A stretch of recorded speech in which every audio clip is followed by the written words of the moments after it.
the day the auction block came to Caldwell, Kansas in the summer of 1878.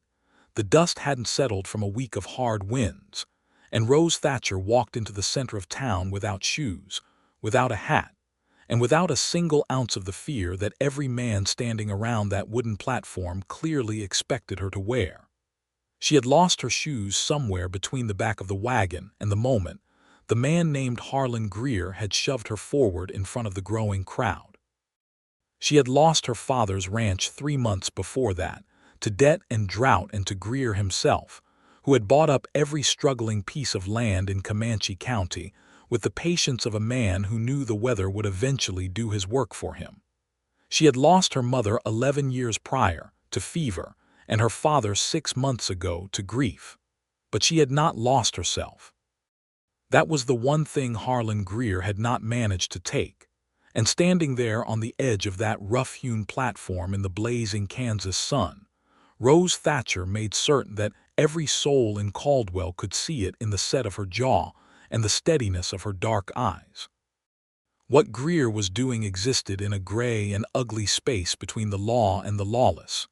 He was not auctioning her as property. The war had ended that particular horror 13 years before, but he was auctioning her labor and her hand, calling it an indenture contract, a debt settlement, a practical arrangement for a practical time.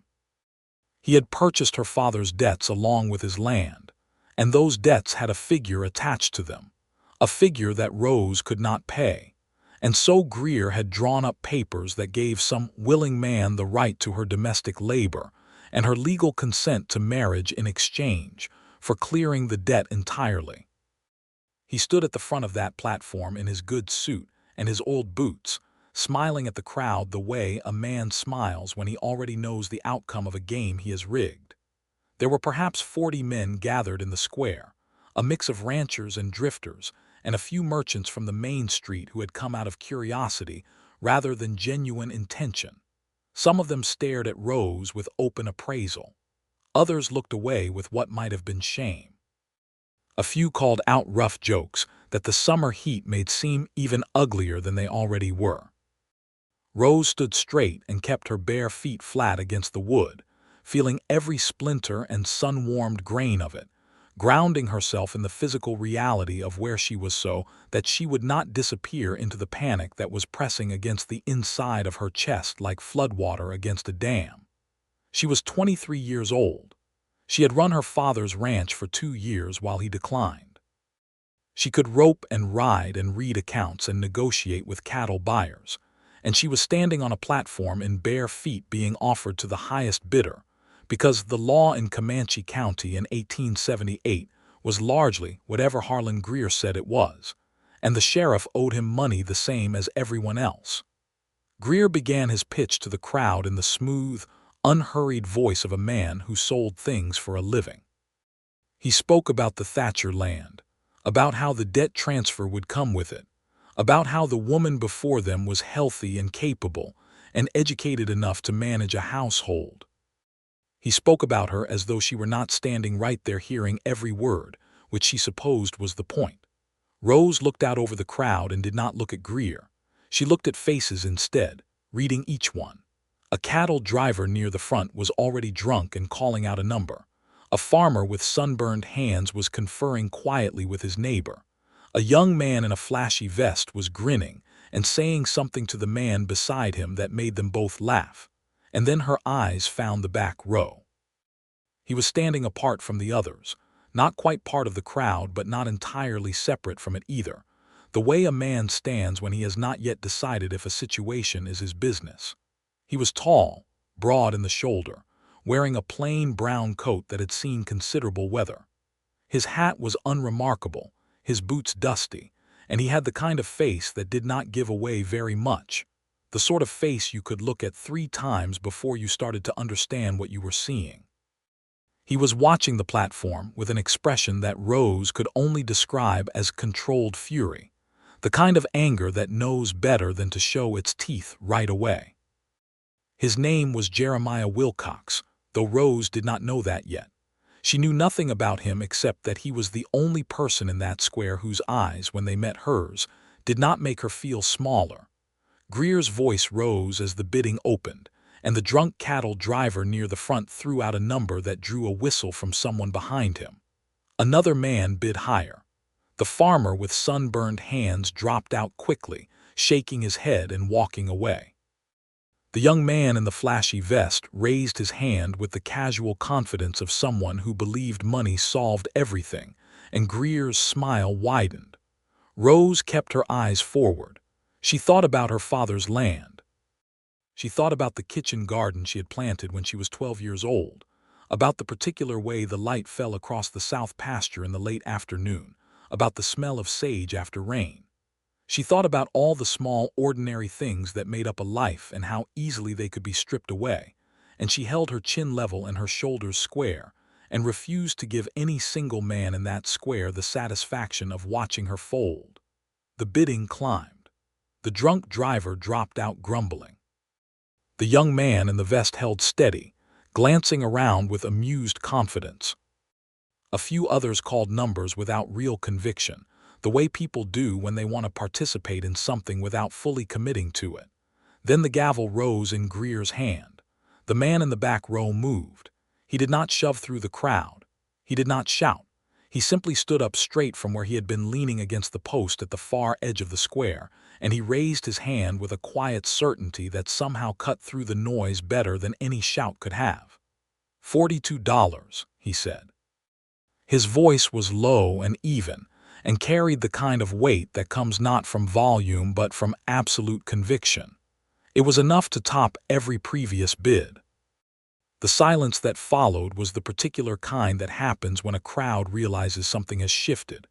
The young man in the vest turned to look, recalculated, and raised his chin with a bid of his own. The man in the back row did not hesitate. 65. There was a murmur. Greer's smile became something more complicated.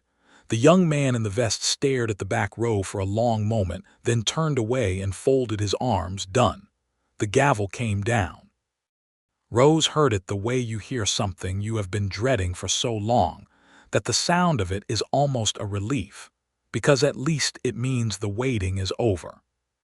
She turned her eyes to the man in the back row, who was already moving through the crowd toward the front table where Greer waited with his papers.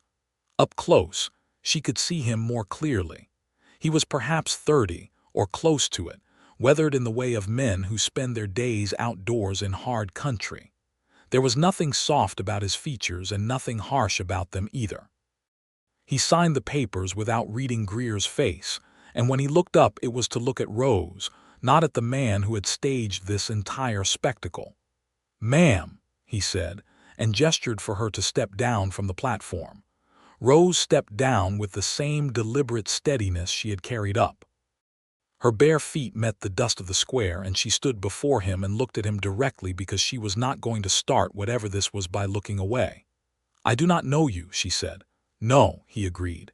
"My name is Jeremiah Wilcox. I have a ranch about 4 miles east of here. You don't owe me anything and I don't expect anything from you. But I couldn't stand by and let Holt Greer's man win that bid." "Harlan Greer," she corrected. "I know who he is," Jeremiah said quietly, and something in the way he said it told her that the knowledge was not recent. "The papers I signed say labor contract and debt settlement. I intend to honor the first part as a paid position, and I have no interest in the second part." Rose studied him. Behind them, she could hear Greer saying something to one of his men in a tone that suggested he was not pleased with how this had resolved. She kept her attention on Jeremiah Wilcox. "You spent $65 to offer me a job," she said. "I spent $65 to make sure nobody else won that bid," he said. "The job is separate. I have a ranch that needs running, and I'm better with cattle than I am with accounts. If you want the work, it's honest and it pays. If you don't, I'll drive you to the next town myself and you can choose your own road from there." There was something so straightforward about it that Rose found herself wanting to test it for hidden edges, the way you run your thumb along a blade to find the place where it bites. She found none. He was watching her with that same controlled, careful expression she had seen from the back row, and there was patience in it that she recognized, the patience of someone who understood that trust was not given freely and did not expect it to be. "I'll want to see the ranch," she said. "That's fair," said Jeremiah Wilcox. They walked out of Caldwell together while the crowd was still dispersing, and nobody stopped them, though she felt Greer's eyes on her back like a hand pressed flat between her shoulder blades. The ranch was called the Wilcox Spread, though Jeremiah himself never called it that. He called it the property, or the land, with the particular plainness of a man who distrusted anything that sounded too much like pride. It sat on a gentle rise east of town with a creek running along its southern boundary, and the main house was solid and practical without being beautiful whitewashed pine boards, a good roof, a deep porch that caught the evening air. There was a bunkhouse for the 3 ranch hands he employed, a well-kept barn, a kitchen garden that had gone somewhat to seed from inattention, and a view of the open range to the west that in the long golden light of that first evening was the most beautiful thing Rose had seen in months. She stood on the porch with her bare feet on the cool wood and looked out at it, and for the first time since her father had died, she felt something inside her unclench by a small but meaningful degree. "You'll have the small room off the kitchen," Jeremiah said from behind her. "It has a lock. I want to be clear about that." "I appreciate it," Rose said. "There are boots in the barn that belonged to the last cook we had. She left them when she went to stay with her daughter. They might fit." Rose turned to look at him. He was standing in the doorway with his hat in his hand, and he was not looking at her with any of the things she had been braced for since the moment she had stepped onto that platform. He was looking at her the way a decent man looks at a person, as though she were simply a person, which felt in that moment like an extraordinary gift. "Thank you," she said. He nodded and went back inside, and Rose stood on the porch a while longer and let the Kansas evening hold her for a moment before she went in to start figuring out her new life. The first weeks were a careful choreography of distance and function. Rose threw herself into the work of the ranch house with the thoroughness of someone who had been managing a household since the age of 12, because it was the one place where her competence was beyond question, and competence felt like armor. She scrubbed the kitchen floor and reorganized the pantry and repaired the kitchen garden with seeds she found in a tin on the windowsill, and she learned the rhythms of the place. When the hands came in for meals, when the water needed hauling, when the accounts needed updating. That last one brought her into closer contact with Jeremiah than either of them had quite anticipated.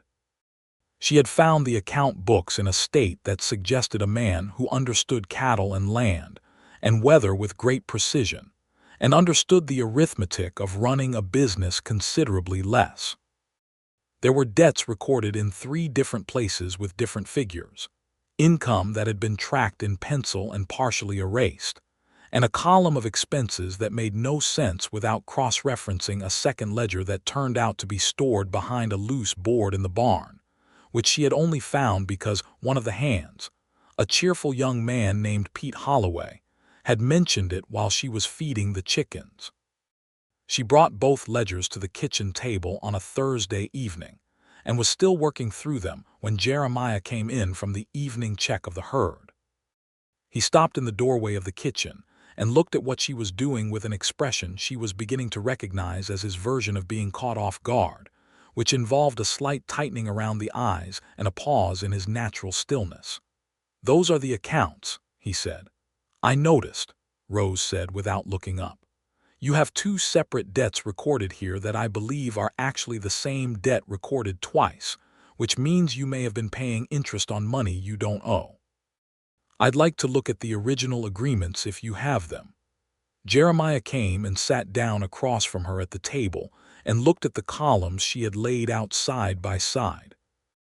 He was quiet for a moment in a way that was not defensive but rather the quiet of a person actually thinking. "I never had a good head for the numbers," he said finally. "You have a good head for cattle," Pete had told her this with some enthusiasm. "Best judge of a herd I've ever worked for."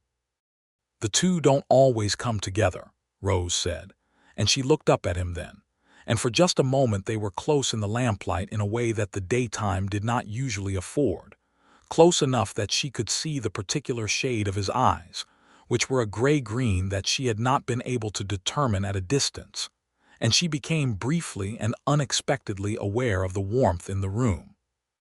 She looked back down at the ledger. "The original agreements," she said again. He found them. They spent an hour at the kitchen table going through the papers together, their heads bent close, their voices low and practical, and by the end of it Rose had determined that he had indeed been overpaying on one debt by a compounding margin that had become significant, and that the situation was correctable with a letter to the lending office in Wichita. Jeremiah looked at what she had laid out and then looked at her. "You may have just saved this ranch a considerable sum of money," he said. "I just did what the numbers showed me," Rose said. "That is not a small thing," he said, and the quietness with which he said it, the simple honest weight of it, made something warm shift in her chest that she was not quite ready to look at directly. She closed the ledger. "I'll draft the letter tomorrow." "Rose," he said, and she glanced up at the use of her name, which he had not used before, having defaulted to ma'am with a consistency that she had initially appreciated and then begun to find mildly formal. "I want you to know that what Greer did in that square was not right. I know you know that. I just want to say it plainly." She looked at him steadily. "It was not the worst thing Harlan Greer has done," she said. "He drove my father into that debt over 2 years. He bought the adjacent water rights first, so our livestock had harder access to water in the dry months, which reduced our productivity, which deepened the debt. It was methodical." The controlled fury she had first seen in him at the auction was briefly visible again in the set of his jaw. "I know his methods," he said. "He used similar ones against the Reynolds family 2 years ago. Carl Reynolds took his family and left the county altogether." "My father didn't have anywhere to go," Rose said. "He was born on that land. His father broke it. He wasn't going to leave." The silence that followed was not uncomfortable. It had the quality of two people who recognize that they are standing on the same side of something and are taking the measure of that fact. "Get some rest," Jeremiah said finally, standing. "And thank you for the accounts." Rose watched him go and then sat alone in the kitchen for a while with the lamp burning, listening to the particular quiet of the open range at night, which was full of small sounds but empty of human noise in a way that was deeply different from the silence of grief that she had been living in for 6 months. This quiet felt alive. It felt like something she could breathe in. She went to bed and slept more soundly than she had since her father died. Summer deepened into the kind of relentless Kansas heat that bleaches the color out of the days and makes every living thing conservative with its energy. Rose found her footing in the rhythm of the ranch, the way you find your footing in a river current, by feeling for the solid places and learning to trust them one at a time. She managed the household, the accounts, the kitchen garden, the small flock of chickens, and the occasional negotiating she did with the supply merchant in Caldwell, who had initially tried to charge her 10% more than the listed price on 2 items, and had backed down with impressive speed when she had opened the merchant's own catalog on his counter and placed her finger on the printed figure. The 3 hands Pete Holloway, a quiet older man named Samuel Dre who had been with Jeremiah for 6 years, and a compact, wiry young Mexican man named Tomás Reyes, who worked harder than anyone Rose had ever seen, treated her with a combination of respect and cautious friendliness that she found easy to navigate. Tomás in particular had a dry humor that emerged gradually and turned out to be genuinely funny, and Samuel had the comforting quality of a person who had decided long ago exactly what he thought was right, and behaved accordingly without making a great deal of noise about it. She was learning the ranch. And she was learning Jeremiah, which was a slower and more interesting project. He was a man of considerable restraint, not because he was cold, but because he had learned to be careful, which Rose suspected was a different thing entirely. He was generous with his hands in practical ways, fair wages, good meals, acknowledgement of work done well, and he had a way of listening to a problem that made you feel heard before he offered a solution, which was a quality she associated with wisdom rather than personality. He did not talk about himself very much, but he talked about the land with a quiet reverence that she recognized, because she had felt it for her own father's land. And when he spoke about cattle or range management or the behavior of storms on the open plain, he became briefly and unmistakably animated in a way that was very appealing. She was careful with what she did with that observation. She was in a situation that was not entirely her own choosing, living under a roof that belonged to someone else and working for a wage, in a position that had been created by circumstances she would not have selected. She was careful to stay on the right side of the line between gratitude and something more complicated, because she had learned the hard way that when you are vulnerable and someone treats you with basic decency, the warmth you feel is not always a reliable guide to what is real and what is merely relief. But the line kept being tested by small things, by the way Jeremiah noticed when the hinge on the kitchen door was stiff and fixed it before she asked, by the way he brought back an almanac from town one afternoon and left it on the kitchen table without comment because she had mentioned once that she missed having books, by the way he came and stood beside her one evening on the porch when she was watching a thunderstorm build in the west and did not say anything but simply stood there. And the company itself was a comfort that she had not expected and could not entirely dismiss. The trouble with Harlan Greer arrived at the end of August, as Rose had expected it to. She had not expected Greer to simply accept the outcome of the auction and move on. He was not that kind of man. He was the kind of man who kept a running ledger of what he felt he was owed and went about collecting it in his own time and in his own way. She had watched him operate for 2 years while her father's situation deteriorated, and she understood his patience was not resignation but strategy.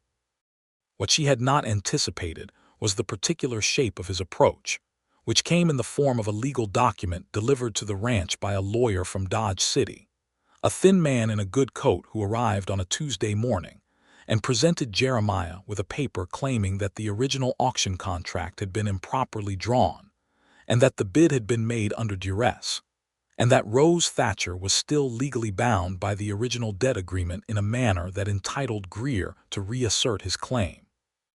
Jeremiah read the paper once, folded it, and handed it back to the lawyer. "Tell Mr. Greer I'll have my own lawyer look at this," he said. The thin man started to say something about urgency and timelines, and Jeremiah said, "I said I'll have my lawyer look at it," in the same tone he had used to outbid everyone in the square, the one that was quiet and absolute and left no conversational room for continuation. The thin man left. Rose had been standing in the doorway of the kitchen when this exchange happened. When the lawyer's horse had cleared the property, she came out to where Jeremiah was standing on the porch with the folded paper in his hands, looking out at the range. "I'm sorry," she said. "I knew he wouldn't let it alone." "You don't need to apologize for what Greer does," Jeremiah said. "I know. I'm sorry anyway." He turned to look at her. "Do you trust me?" he said, and the directness of it was characteristic of him but still had the quality of a door opening. Rose considered the question genuinely. "I'm beginning to," she said, which was the truest answer she had. Something in his face shifted almost imperceptibly. "That's enough," he said. "I'll ride to Wichita this week and talk to Thomas Webb. He's a good lawyer and he's got no love for Greer's kind of paper shuffling." "What will you tell him?" "I'll tell him the truth about the auction and the contract and the debt, and I'll let him find the holes in Greer's document, because there will be holes. Men like Greer who believe they're untouchable get lazy with their paperwork." He was right about that. Thomas Webb, when Jeremiah returned from Wichita 3 days later with a countering legal opinion and a letter to be filed with the Comanche County Court, found 4 distinct points at which Greer's lawyer had overreached, including a claim of legal authority over the original debt that had not been properly established in the original sale agreement. The counterfiling went in, and they settled in to wait for the court's response. During those 3 days when Jeremiah was in Wichita, Rose discovered something about herself, which was that the ranch felt different without him in it. Not unmanageable. she managed it perfectly well, as did the hands, but different in a way that she could not attribute to practicality. The evenings in particular had a quality of emptiness that she could not fully explain by the simple absence of another person in the building, because the hands were there and Tamaz made her laugh at supper, and Samuel's steadiness was a comfort. It was specifically Jeremiah's absence that changed the character of the evenings, and she sat with that knowledge for a while before she allowed herself to understand what it meant. When he rode back in on the third evening, coming in from the east with the sunset behind him and the dust rising pale from the hooves of his horse, Rose was in the kitchen garden, and she looked up and watched him come and felt her heart do something uncomplicated and informative that she could no longer argue with. She went back to weeding the garden and let the feeling settle into her quietly, the way rain settles into dry ground, not rushing it, not naming it aloud yet, but not refusing it either. Jeremiah found her there and leaned on the garden fence and told her about Webb and the filing, and she listened and asked the right questions. And they stood in the warm, dusty evening talking about legal strategy with the easy fluency of two people who have quietly established a shared investment in an outcome. And the whole conversation had an intimacy to it that had nothing to do with any single word, and everything to do with the specific way they had of attending to each other. Webb said the court will take 4 to 6 weeks, Jeremiah finished. Then we wait, Rose said. Then we wait, he agreed. He was quiet for a moment, looking at the garden. You've done well with this, he said. The garden was a ruin in June. It just needed attention, Rose said. Most things do. She looked up and found him already looking at her, and for a moment neither of them moved, standing on opposite sides of the fence in the cooling evening with the light going golden around them, and the moment had a weight to it that felt like the space before a word is spoken that changes everything. Then Pete called from the bunkhouse about a problem with the water trough, and Jeremiah straightened and touched the brim of his hat and went to deal with it, and Rose knelt back down in the garden soil and breathed slowly and smiled at the ground where he couldn't see it. September arrived with a change in the air that promised autumn, and with it came the event that cracked the careful restraint they had both been maintaining open like dried earth after rain. It was a Saturday, and Rose had ridden into Caldwell with Tamaz for supplies, which was a practical arrangement that had become a weekly habit and one of the small freedoms she had come to value deeply, because it reminded her that she was not confined to the ranch. She was choosing to be there, and the choosing mattered. They were at the dry goods store when Harlan Greer walked in. He was unhurried, impeccably dressed as always, and he looked at Rose the way he always looked at her, with the particular expression of a man who has decided that obstacles are temporary conditions rather than permanent facts. Tamaz, beside her, went very still in the way of a man who has learned to read the room. Miss Thatcher, Greer said, I heard you've taken up housekeeping for Wilcox. I manage the household and accounts for the Wilcox ranch, Rose said. Good morning, Mr. Greer. The legal matter, he said, lowering his voice and stepping closer in a way that was deliberate and proprietary, is going to resolve itself in my favor. It always does in this county. I think you know that. I know that your document had at least 4 legal deficiencies that have been filed with the court, Rose said, so I suppose we'll see. Greer's pleasantness did not waver, which was the most unsettling thing about him.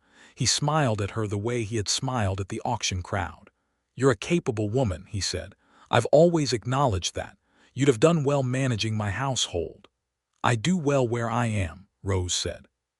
For now, Greer said. And that was all he said before he turned and went to talk to the store owner. And the 2 words were not a threat in any form the law would recognize, but they had the function of one. Rose completed her purchases with her hands steady and her voice level, and when she and Tamaz came out into the street, Tamaz looked at her with his careful dark eyes and said, He is a man who believes the world was made for him. Yes, Rose said. Those men are dangerous, Tamaz said, without drama and without any particular heat. Not because they are strong, but because they never believe they can lose. Rose thought about that on the ride back to the ranch. She thought about Greer's smile and the patience behind it, and the particular kind of certainty that came from never having been truly stopped. And she thought about Jeremiah, who had stood up in that square without flash or drama and bid quietly and certainly, and changed the course of that afternoon by the simple act of deciding to. She told Jeremiah about the encounter at supper that evening, matter-of-factly, because he needed to know, and because she had decided that the best thing she could do was treat the situation the way she treated the account books, clearly and without embellishment. He listened with his hands folded on the table and his face giving nothing away, and when she finished he said, "I'll ride to town tomorrow and have a word with Sheriff Beaumont about harassment." "Beaumont owes Greer money," Rose said. "I know, I'll have the word anyway for the record. It matters that it was said even if Beaumont doesn't act on it." He paused. "Did he frighten you?" Rose thought about the question carefully because she was a person who tried to be honest, especially with herself. "He made me angry," she said, "which is not the same thing." Jeremiah looked at her across the table with that gray-green gaze, and something moved in it that she had not seen before, something warmer and more unguarded than his usual careful composure. "No," he said quietly, "it is not." There was a pause, and in that pause the kitchen felt very small and very warm. "Rose," he said, and then stopped. She waited. "I want to say something, and I want to say it carefully," he said, "because I'm aware of how you came to be here, and I don't want you to feel that anything I say carries an obligation." "Say it," she said. He looked at his hands briefly, then back at her. "I have come to value your company very greatly.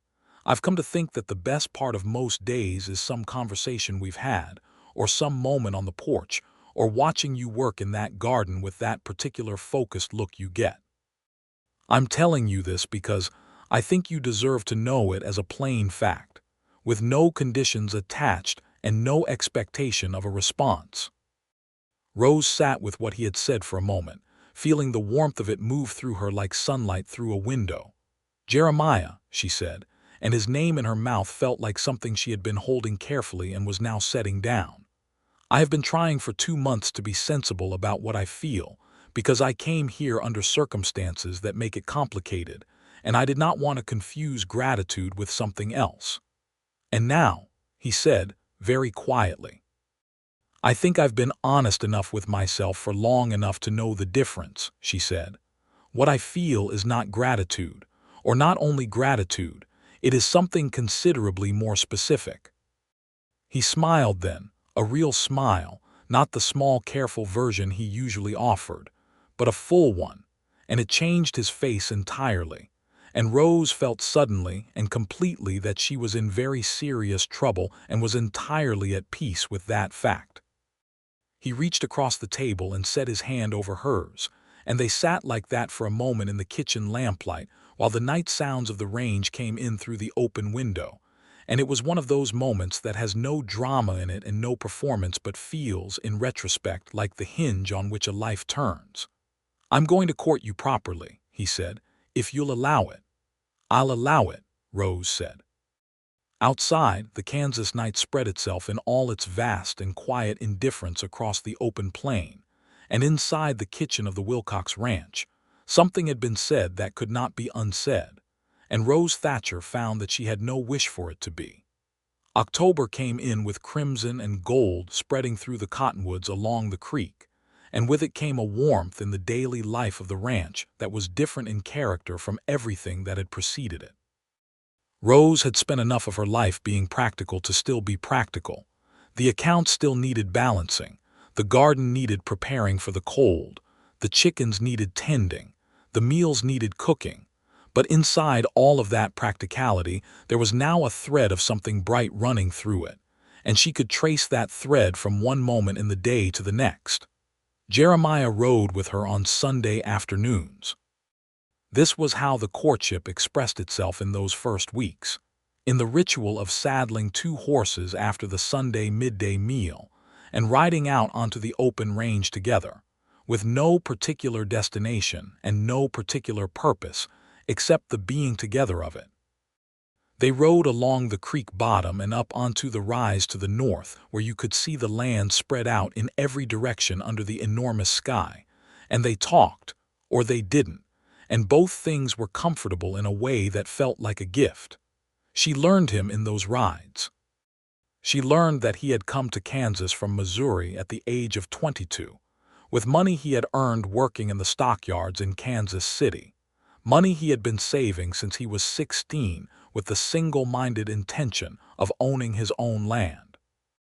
She learned that his father had been a stern, difficult man with a drinking problem that Jeremiah mentioned once, briefly, with the careful neutrality of a person who has processed the thing and put it somewhere manageable. She learned that he had a deep private fondness for the specific quality of light on the range in the hour before sunset, and that he had never told anyone this before, and seemed mildly surprised that he had told her. She told him in return about her mother, who had been a schoolteacher before she married and who had taught Rose to read at 3 years old, and had considered education a matter of basic human dignity. She told him about learning to ride at 4 and to rope at 8, and about the summer she was 14 when she had managed the ranch essentially alone for 6 weeks, because her father had broken his leg badly and could not get around, and how that summer had taught her that she was capable of more than most people would assume. She told him about the 2 years of her father's decline, and about the grief of watching someone diminish, and about the way grief can live in the body as a kind of permanent low-level ache that you eventually learn to carry without noticing it every moment. He listened to all of it. He asked the right questions, not the ones that tried to fix things or explain them away, but the ones that showed he was actually inside the story with her, following it, understanding it. One Sunday afternoon in mid-October, they had stopped on the North Rise in the still autumn air, and the land was spread before them in every direction under a sky that was the particular deep blue of fall, and Jeremiah turned to her and said, "I want to ask you something." "Ask," Rose said. "When this legal business with Greer is settled," he said carefully, "and you have your full freedom from the contract and it will be settled, I want you to be certain of that. What do you want? Not what's practical or what makes sense given your situation. What do you want?" Rose looked out at the land for a moment. The question was the kind that could be answered simply or deeply, and he had asked it in a way that made clear he meant the deeper answer. "I want to stay," she said. "Not because I have to and not because it is the safest choice, but because this place has come to feel like mine in a way that I did not anticipate and cannot fully explain. The garden, the accounts, the way the light hits the south pasture in the late afternoon." She paused. "You," she said. "I want to stay because of you."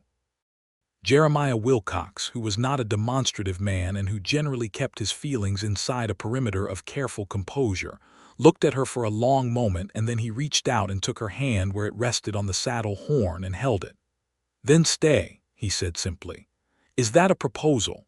Rose asked, and there was a smile in her voice. "It's the intention of one," he said, with the small, careful smile she had come to love. "When I make the actual proposal, you will know, because I intend to do it properly." "Proper by whose standard?" she said. "Mine," he said, and the single word, delivered with quiet certainty, made her laugh, and he smiled at the sound of it, and they rode back to the ranch in the gold October afternoon, holding that between them like something precious. The court ruling came in the second week of November. Thomas Webb sent a wire from Wichita, and then a letter that followed 2 days later with the full details, and the short version of it was that Greer's counterclaim had been dismissed on 3 of the 4 grounds that Webb had identified, with the court additionally noting in its ruling that the original auction contract itself showed evidence of coercive construction that it declined to enforce in any form.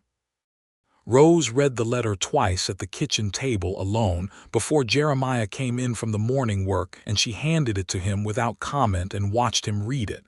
He set the letter down. He looked at her. "It's done," he said. "It's done," she said.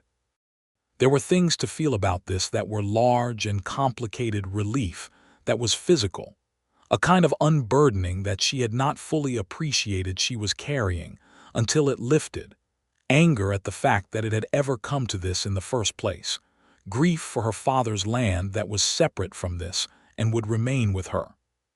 She felt all of those things in the space of a minute or two, and Jeremiah, watching her face, seemed to understand all of them without her having to name them.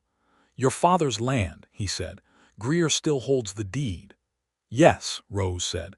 "That's a separate matter." "I've been thinking about it," he said. "Webb believes there's a case to be made about the circumstances of the original sale. The water rights manipulation in particular, if it can be shown that Greer deliberately made the land less viable to depress its value before acquiring it, that may constitute grounds for a fraud claim." Rose was quiet for a moment. "That would take time and money to pursue," she said. "It would," he agreed. "I wanted to ask if you wanted to, not whether it was practical but whether you wanted to." She thought of her father. She thought of his father. She thought of the kitchen garden at the old place and the smell of sage and the way the south pasture looked in late afternoon, and she thought about the 2 years of watching her family's legacy eroded by a man's calculated patience. "Yes," she said, "I want to." "Then we pursue it," Jeremiah said, and in the we delivered so naturally, so without ceremony, Rose heard the proposal he had promised. She looked at him steadily. "You said I would know when the proposal came," she said. He looked back at her with the full open directness that he brought to the most serious things, and he said, "Rose Thatcher, I love you. I believe I have loved you since about 4 minutes after you stepped down off that platform and corrected the name of the man who had just tried to sell your life to the highest bidder.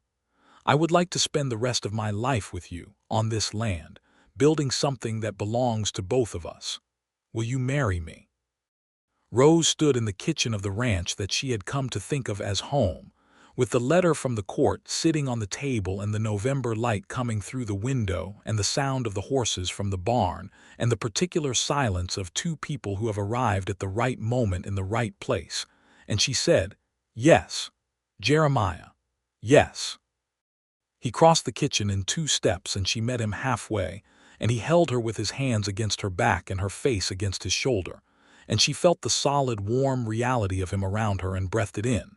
And outside the window the open range went on in every direction under the November sky, and it was good, and it was hers, and it was right. They were married in December, 6 months after Rose had walked into Caldwell barefoot and refused to be diminished by it. The wedding was small by necessity and by preference. Jeremiah was not a man who sought occasion, and Rose was not a woman who needed ceremony to make a thing real. They were married by the circuit preacher who came through Caldwell in the 2nd week of December, standing in the front room of the ranch house with Pete and Samuel and Tamaz as witnesses, the latter having borrowed a clean shirt from Samuel for the occasion, and having pressed it so carefully that it showed knife-edge creases that Pete noted with admiring respect. There were no great decorations. Rose wore her best dress, a deep green wool that her mother had brought to the marriage and that had been let out and taken in over the years to fit her, and she had braided her dark hair and pinned it, and she wore on her feet, pointedly and with full awareness of the significance, the best boots she owned, which she had purchased in Caldwell 2 months before with the first month's savings from her wages. She stood before the preacher in those boots and felt the ground under her, and she was not afraid, and she was not performing courage, and she was not managing her emotions carefully from the outside. She was simply present, entirely, in the way that you are when you are exactly where you are supposed to be. Jeremiah held her hands and said his vows in a voice that was low and even and completely certain, and when the preacher said he could kiss his bride, he did so with a gentleness and a deliberateness that made Pete forget himself and actually applaud, after which Samuel gave Pete a look of such eloquent disapproval that the young man's cheeks went red.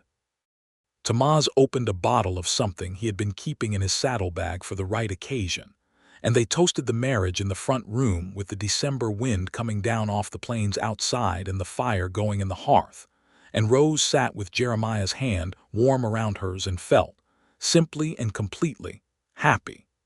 Winter settled over the range with its particular austere beauty, and Rose and Jeremiah settled into the life of being married with the same directness they brought to everything else. There was an ease to it that surprised her, not the ease of two people avoiding the difficult things, but the ease of two people who had been paying attention to each other for long enough to have learned the shape of each other's character before committing to sharing a life. He was an early riser and she was not, and he brought coffee to the bedroom in the mornings and set it on the table without comment, which she considered an act of significant tenderness. She kept the accounts, and he deferred to her judgment in those matters completely, which was a trust she did not take lightly.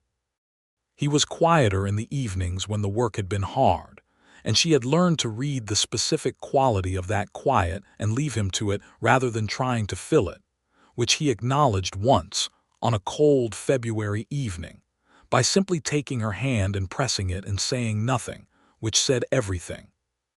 Thomas Webb had begun the formal legal action regarding the original purchase of the Thatcher land, and the process was slow and unglamorous and required patience that Rose found easier to sustain than she had expected, because she had long since learned that the things worth having required endurance.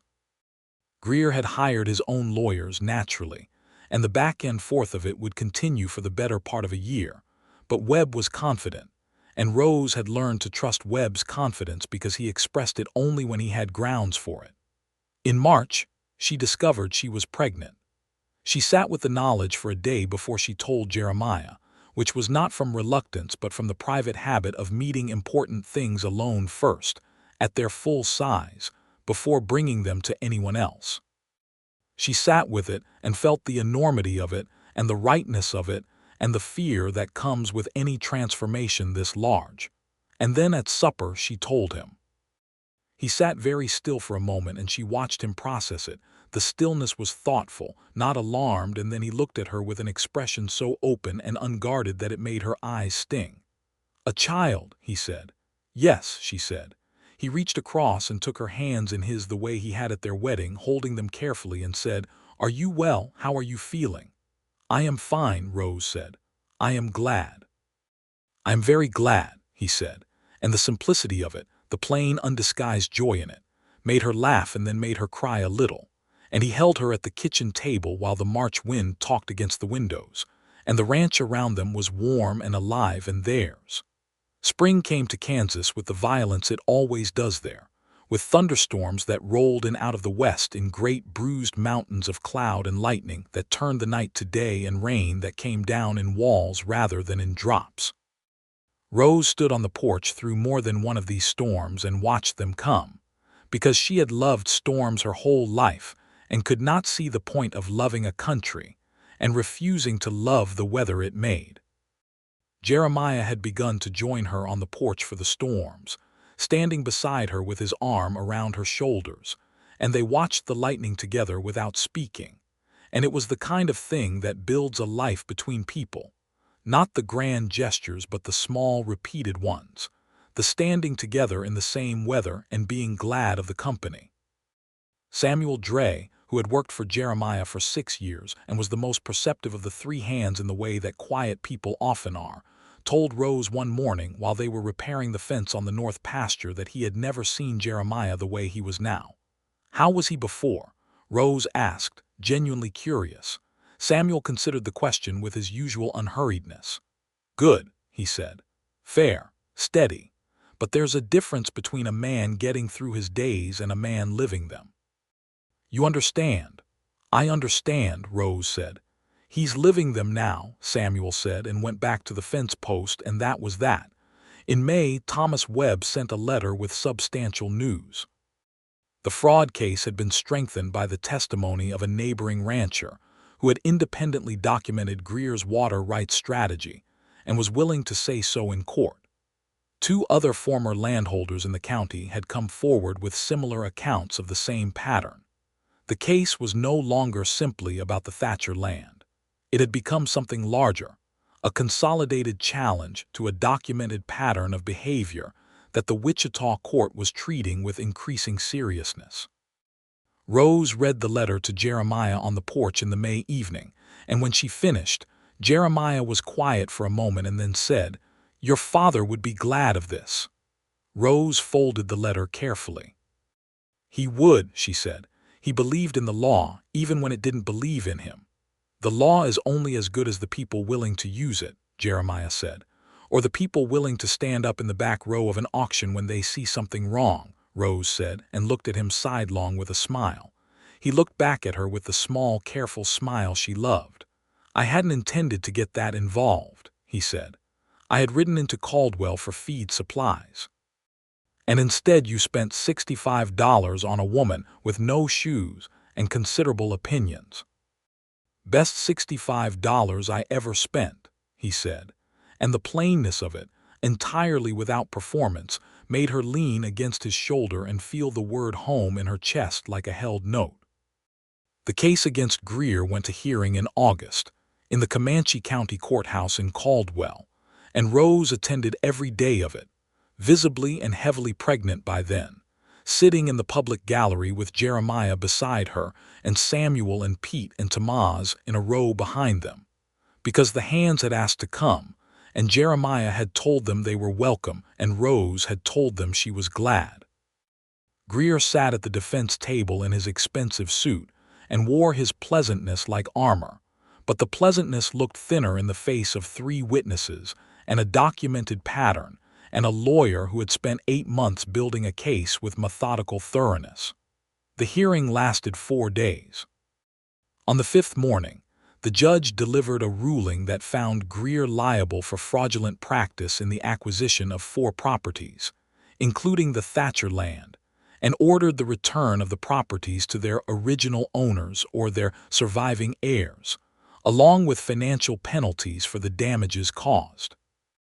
Rose heard the ruling and felt it move through her in a wave that started somewhere deep in her chest and broke outward through her whole body. She was thinking about her father, about the way he had looked in the last months, the grief of a man who believed he had failed at the most fundamental thing. He had not failed. He had been stolen from, and now the theft had been named for what it was, publicly, in a court of law. Jeremiah's hand found hers and held it. Outside the courthouse afterward in the August heat, Greer walked past them with his lawyers, and he looked at Rose with that careful, pleasant expression, and Rose met his eyes and held them. And whatever he saw there made the pleasantness contract briefly into something that might have been an honest emotion, which was perhaps the first honest emotion she had ever witnessed from him. He walked on. His lawyers followed him. His era in Comanche County was effectively over, and everyone on the courthouse steps knew it. "It's done," Pete said from behind Rose, in a tone of such profound satisfaction that it made her smile despite herself. "It's done," she agreed. Jeremiah squeezed her hand. "Come on," he said. "Let's go home." Their son was born on a clear September morning, which struck Rose as right because September was the month that had cracked the distance between them open in the kitchen over the account books, and September light was the particular golden light she associated with the best of what she had found at the Wilcox Ranch, which was now the Wilcox Thatcher Ranch, because Jeremiah had insisted on it, and she had accepted the insistence with the fullness of what it meant. They named the boy Thomas, after the lawyer who had helped restore the Thatcher land, and also after Rose's father, whose name had also been Thomas, a fact that made her cry when Jeremiah suggested it in a way that was not sad but rather full, like a vessel that has finally been filled to its proper level. Thomas Wilcox was born healthy and loud, and immediately expressed strong opinions about the pace of events, which Samuel Dre said was a temperament he recognized, and which made both his parents laugh. He had his father's gray-green eyes and his mother's dark hair, and from his first days he had the quality of absolute presence that Rose had spent her whole life trying to maintain in herself, and watching it in him was one of the great small joys of that first year.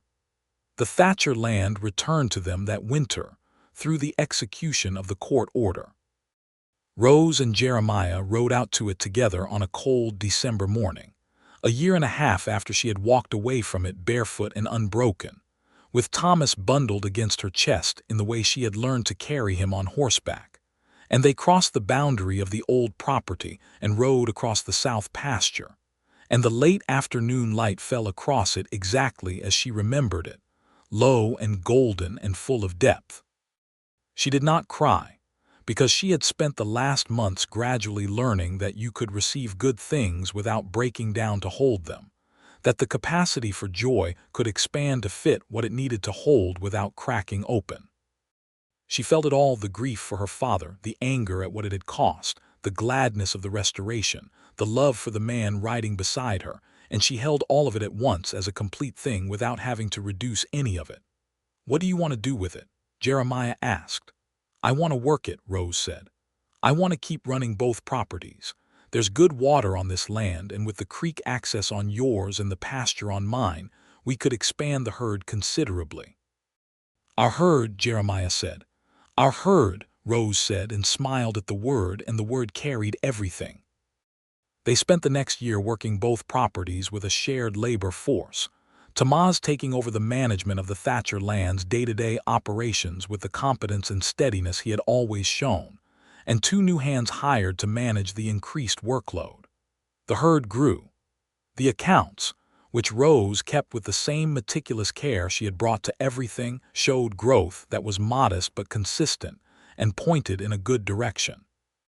The legal penalties that Greer had been ordered to pay included a portion allocated to the former landholders whose losses his methods had caused, and the figure, when it came, was not large but was meaningful, and Rose set it in a separate account that she thought of as her father's legacy fund, to be used for the improvement of the Thatcher land. Thomas learned to walk the following spring, which was an event of such significance to everyone on the property that Pete Holloway made a small ceremony of it, marking the first unassisted steps in the kitchen, with a round of applause that startled the baby into sitting down abruptly, and then laughing at the reaction he had produced, which Rose said showed a personality that they were all going to find entertaining and exhausting in equal measure. On a May evening, 2 years after the wedding, Rose and Jeremiah sat on the porch of the main house with Thomas asleep inside, and the range spread out before them in the late light, and Jeremiah put his arm around her, and she rested against him, and they were quiet together in the comfortable way they had developed over all these months of shared mornings and shared evenings and shared weather. "Are you happy?" he asked. It was not a question he asked often, but when he did ask it, he asked it with the same full directness he brought to everything important, and she knew it was a real question that deserved a real answer. "I am happy," Rose said. "I am deeply and specifically and thoroughly happy in a way that I know enough to recognize as something you don't stumble into. It requires the right ground." "And the right company," he said. "And the right company," she agreed. The May evening settled around them, warm and alive with the sounds of the range, and Thomas made a small sound from inside the house that resolved back into sleep, and the horses moved in the paddock below the barn, and somewhere along the creek the cottonwoods were putting out their first green of the season, and the land, all of it, both pieces of it, the Wilcox and the Thatcher, joined now into a single working life, spread out in the golden light, and was theirs. She thought, not for the first time, about the day she had stood on that platform barefoot, with the dust of Caldwell on her feet, and the sun on her face, and Harlan Greer's voice behind her like a hand trying to rewrite what she was. She thought about the moment she had looked out over the crowd and found the man in the back row, the one who was standing slightly apart, watching with controlled fury and patient attention, and how their eyes had met, and she had felt in that moment not smaller. She had not been able to name it then. She could name it now. She had felt seen by a stranger in the worst moment of her life, fully and accurately seen, and it had steadied her, and she had held on to that steadiness through everything that followed, through the stepping down and the walking away and the first careful weeks of building trust and the growing warmth and the courtship and the vows and the work and the child and the reclaimed land and all the ordinary remarkable days of the life they had made. "Jeremiah," she said. He said. "I need to tell you something." There was a pause in which she felt him attend to her fully, the way he always did when she used his name like that, with that particular weight. "We're going to have another child," she said. The silence lasted a long moment, and then his arm tightened around her and he pressed his lips to the top of her head, and she felt the sound he made, which was not a word but was, in the language that existed between them, the clearest possible expression of joy. "Thomas will be pleased to have company," Jeremiah said into her hair. "Thomas will tyrannize the company," Rose said. "He has the instincts of a cattle boss." "He gets it from his mother," Jeremiah said. "He absolutely does," Rose said, and they laughed together in the May evening on the porch of the ranch that was home, and the laughter rose and dispersed into the Kansas air, and the land was good, and the life was good, and the love between them was the steady, sustaining kind, the kind that does not burn bright and fast and exhaust itself, but builds slowly and banked and burns a long time, and continues burning. Their daughter was born in November, with a look of permanent skepticism that softened in the first hours into something more like curiosity, which was, Rose said, the better quality anyway. They named her Clara, after Rose's mother, and Jeremiah held her in the kitchen of the ranch house, the day she came home, and looked at her the way he had looked at the land the first time Rose had seen him look at it, with a quiet, private reverence that he did not try to perform or articulate, but that was entirely visible to anyone who knew how to read his face, and Rose knew. Thomas, now a determined and opinionated toddler, approached his sister with the careful assessment of someone who was not yet sure whether this development was to his advantage, and then patted her head once with the flat of his hand, in a gesture that Thomas later described as diplomatic. Clara did not respond, being 2 days old and occupied with more pressing concerns, but Rose thought the relationship between them was off to exactly the kind of start she would have predicted. By the spring of 1881, the Wilcox Thatcher Ranch was one of the more functional operations in Comanche County. Not the largest, not the most prosperous by any extravagant measure, but solid, the word Rose used in the accounts with a satisfaction that was distinct from pride, something quieter and more durable than pride. Solid meant it would hold. Solid meant the drought years and the hard winters and the bad markets had been anticipated and planned for. Solid meant the hands had stayed. Samuel and Thomas and Pete had all stayed, and Pete had recently taken up with a young woman named Martha from town, which had improved his general outlook considerably, and Thomas had saved enough to send money to his family in Chihuahua and was making plans to bring his brother north the following year to work on the property. Harlan Greer had left Comanche County in the winter of 1879, following the court ruling and the subsequent civil judgments against him.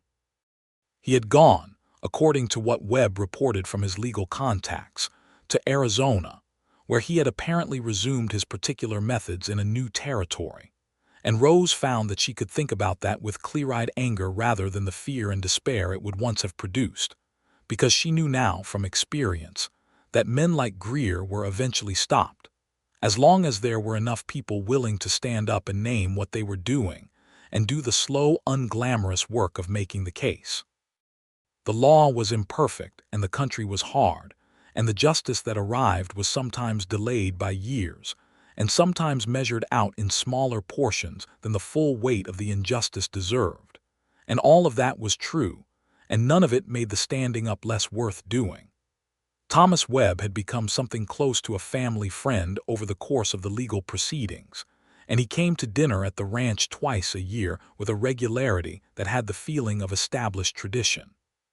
He was a bachelor of firm opinion and considerable legal knowledge, and Thomas the child had developed an inexplicable early attachment to him that consisted primarily of following him around the property while Webb said things like, "Careful, young man," and "The sheep is not a horse.